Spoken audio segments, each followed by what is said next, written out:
Hi again, and welcome back to part 2 of my Once Upon a Haunted Forest illustrations. So I finished off the prompts actually after October ended. The last couple weeks of October I was kind of busy and things kind of got in the way, so I wasn't able to finish the last couple prompts, but I got them all done yesterday, and I'm getting this edited today to post because you'll find a link in the description for my original store, but I plan on putting almost all of these into the store. There's a couple I won't put in just because the one you see me working on right now, I used masking fluid, and the masking fluid tore up the paper when I pulled it up. So I don't really want to sell that original, it's not good quality. I did make a print of it for my Patreon for this month, so there might be extra prints of it later on. I also plan on scanning all these in and maybe making like a print set of them all, who knows. But I will sell the originals for sure. In any case, hopefully this goes up today and you can see this video and then go pick up whichever original you liked out of the whole series. So the prompt here that I'm working on, that I'm using the masking fluid, a giant mistake for, is shadowy animals. Actually, if I grab the little list and look at it, I can tell you exactly what it is. This one is ghostly animals. So I wanted to use the masking fluid to sort of block out the different creatures and keep them white. I hadn't used a lot of white yet in the illustrations. I'd sort of been sticking to that all color all the way through and light shades, and I thought, oh, I'm going to try some white space. I haven't done that yet. That'll be fun. Especially since I'd sort of figured out the look I really liked in these two illustrations. It ended up being like how I went with the rest of them between this and the final one of the last video, the Guardian. I got an idea of how I wanted to simplify down these backgrounds, so then I wanted to play with more other techniques. So in any case, I went through, so these, sticking with that monochromatic thing, I went with a purple illustration.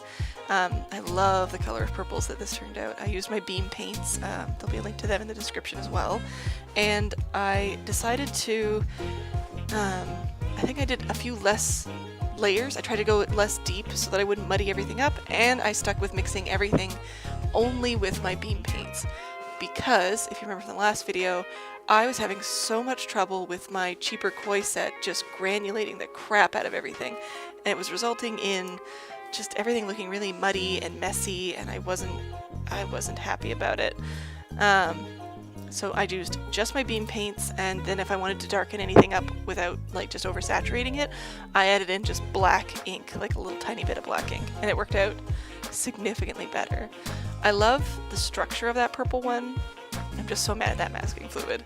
And the yellow one here is Ancient Grove, so I wanted to have my little character sort of sitting on the edge of a pond inside of a grove, and I wanted to play with the tree shapes I had decided on. So in my head it's birch trees are the tall ovals, maple trees are the spheres, and the square is like oak or elm trees, and then obviously triangles are pine trees. My only issue came with these yellow ones is it was really hard to kind of mix different tones of yellow, if that makes sense. It's either really, really light or really, really saturated, and I wasn't able to really get those like in-betweens. Probably if I painted with yellow more, I could figure that out, but I don't paint with it often. And I didn't want to turn it orange or green in an attempt to like add different tones and values to it. I wanted it to stay fairly yellow, so I sort of shot myself in the foot without like doing some test swatching and trying to figure it out beforehand. But I thought I could do it, it's fine. So I think it turned out pretty cute though. Once those ones were done, the next prompt was Twinkling Pumpkins, and this one you'll notice if you saw the stickers I had for the last, or for this month to give out, you'll notice one of them is one of the lads, as I call them, and I had drawn these guys up in my thoughts of what I wanted to do for October. One of the things for stickers I had thought of was a pair of these little pumpkin lads, and then when I saw the prompt list I went, oh, I can put my little pumpkin lads in the prompts. There is a pumpkin one. So they're two little rascally guys, and they just run around stealing stuff and causing mischief. So here they're stealing these twinkling pumpkins, which I saw as like metallic glittery, and sort of running off with those. So I love these guys.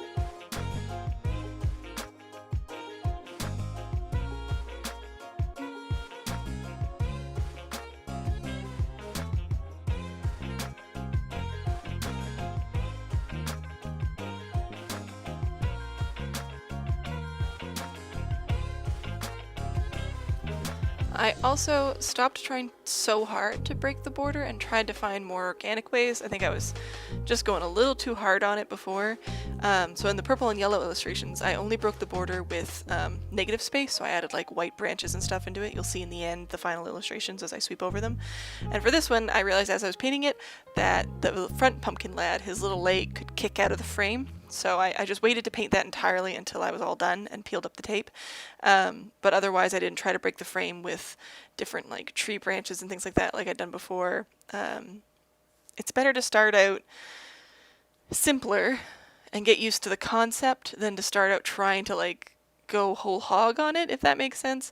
And I went whole hog to begin with because, I don't know, I just wasn't sure what I wanted, wasn't sure what I was doing, and this is part of why I wanted to do the challenge for the month. I didn't want to focus on inks or like inking techniques necessarily. I wanted to focus mostly on doing backgrounds and creating more like interesting, even if they were just simple like this, like very simple backgrounds, but just a setting to make some more interesting illustrations instead of just my floating single character, which, I mean, I'm probably still going to do a ton of those because if I'm doing like a creature design or something, I may not want to put it in a setting. I may just want to paint the monster, put it on paper, and be done with it. But like for next month's Patreon reward, sometimes I want to paint a nice little setting and make a scene. So that's what I wanted to practice, and I got to practice that. And the breaking the border was sort of a side effect of it, which I thought would be fun, because again, it makes it a little more interesting.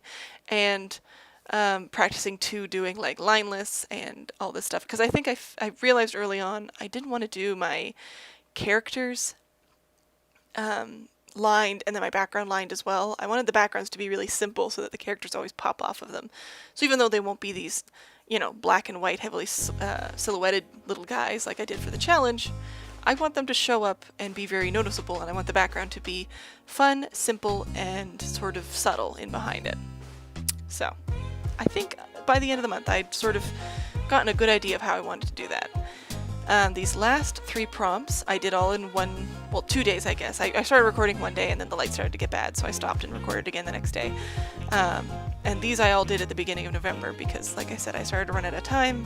Things were coming up, I was a little busy. So the last 3 prompts for these ones are Masquerade, A Strange Wind, and Peculiar Spirits. And I decided to visit the colors that I was the least pleased with in the previous prompts, like the ones that I kind of screwed up. So I did the red, the black and white, which normally I guess if I started this prompt series with black and white, probably should have finished it with black and white, but I had an idea for A Strange Wind and I thought this fit that one better. And then the blue, because how just grainy and dirty that blue turned out. So you can see here I'm working on the black and white Strange Wind one. You'll see later I screw up my whole plan. But my idea was, anywhere that the wind was, I wanted it to be inverted, and I wanted it to reveal that inside the pumpkin lads are actually these little skulls. While in the first one, Masquerade, they're holding up little fake skeleton faces to look like our main character. And then I wanted the Strange Wind to come and be like, oh wait, no, they're full of skeletons, because they're these weird little lads. And I tried with pencil, I blocked everything out, and I started this, like I said, on one day, where I had fresh in my mind exactly what I wanted to do and where everything was, and then I finished it the next day, and you will see that I screw it up, but that's okay. So yeah, I stuck with just black and white. I wanted the background to be kind of softer, and then have the high contrast be in the characters themselves. The red one here, you can see I've done again that white space with their skulls that they're holding up in their front of their faces to look like our little main character, and he looks all, I should go with they, I never gendered them. They just sort of slumped over a little depressed and deflated, like, what are you doing? What is this? What are we doing here? Because you're not who he's looking for. And I thought that was pretty cute, the little skulls and them trying to like look like our main character. I don't know, I thought that was a fun idea and I went through with it. And again, like I said, with the purple and further on with these ones, I was trying to do less layers and more simple shapes, really defined shapes, so that like the bushes, just amorphous bushes in the background, nice, simple, strong. And then I was trying to do things where I added gradients just naturally into it by, like, while it was still wet, hitting it with a little bit darker color, things like that. And with all of these, I was just adding a little bit of black ink to them and not bothering with trying to mix in other colors, shades of red from my other palettes, because that's what resulted in that very muddy, not clean look in the previous ones.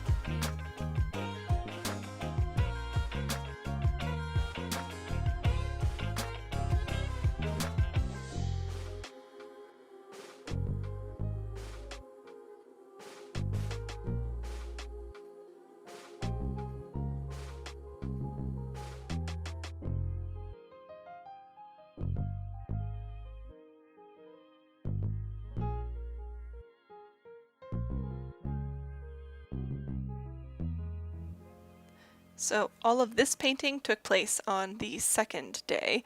I basically just did like the base washes and I think one layer the day before. And so here I almost screw up all of my work and go over the lines of the pumpkin, but I remember the last second, no, I want the pumpkin to be cut out. So I got the lads sort of lined around. I went in and I added some texture to the bottom. Thankfully my beam paints are very nice. They'll stay wet a little while longer than some of my other ones will. But because they are nicer, that also means that when they dry down a little bit stronger. So I have to work fast to make sure I don't have any dry edges, because even though the koi paints, when I paint too heavily with them or try to do like strong washes, they granulate. They also lift really easily, which allows for me to fix things if I screw them up. So if you're looking for practice paints, I do suggest them. It's not a bad set. You can get like different sizes of the travel set and practice with that, but it's not the paints you want for when you're doing like nice finished illustrations, especially with like larger washes, things like that. They're just a fun like chillin' practicing paint set, things for throwing in stuff. And then yeah, like I said, they're a little more forgiving because they don't stay adhered to the paper as well. So if you've got a mistake and you want to pick it up, you can. And then as long as you let them dry long enough, you can usually do a pretty good wash over them as long as you're quick. And don't do a bunch of them, again, like I did in the previous illustration. And here, I think, oh yes, I just wanted to add a little more definition to the bushes in behind, and since it was a strong, like a strange wind, I wanted to make it look like all the bushes were being blown sideways. So they were a little more textured than the other ones had been, just to kind of show that like leaf structure being pulled across by the wind going by it. And I added a few like rogue leaves sticking out as well that had gotten blown off of the bush. I also tried not to go too dark right away. The nice thing with ink is you can wash over it as many times as you want. It is not coming up. So I had also gone down and just to kind of darken up the base of it so that it wasn't all samey above and below. I did another like wash of just a thin ink wash over top of that whole bottom half. And as you can see here, I don't show me inking it, but if you look at my pumpkin lads, the second pumpkin lad and the first one, I wanted the skulls to be white and outside the skulls to be black, and then the section that's not covered by wind to be white, and then not show the skull. And then I done dorked it up. So I have the skulls showing on the big guy where it shouldn't be. I have, I accidentally like hashed off a section to color in on the guy that shouldn't be colored on the bottom of his chin, and I was so annoyed. But I go back in with gouache and I fix it. I kind of doinked up the edges of our little character too on that one, but that's fine. It was all right.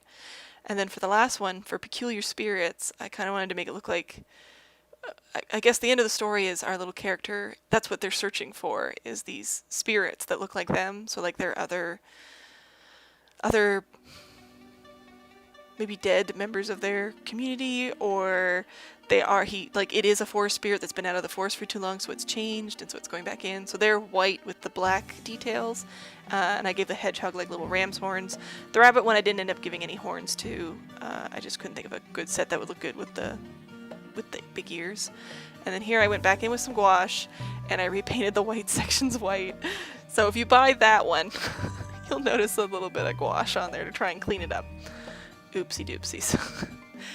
But it was a very fun experience. I really enjoyed working on the prompts all month. I enjoyed learning as much as I did and getting to like that point where it clicked about what I wanted for my backgrounds. And I hope you enjoy them too. Here's all of them. And yeah, if you want to support me, you can join my Patreon. The link's in the description below. You can also buy my originals, which these will be there again on my store entry in the link below. And I'd like to thank my patrons right now before I go. John Rex, Dan the Penguin, Michelle Dewing, Mila Pixel, Renee, Sarah, Emily Cannon, Mary Chase, Nicole Goodnight, Justin Thulu, Atticus Jackson, So Spice, Audrey McAvoy, Olivia White, Tasha Red Fox, Freddie Norvell, Rory, Jesse Skrill, and Andrew Wilson. Thank you so much. And if you too want to get rewards and see the behind the scenes stuff, like I said, the Patreon link is in the description below. And thank you again so much for watching, and I hope to see you again next time. Bye!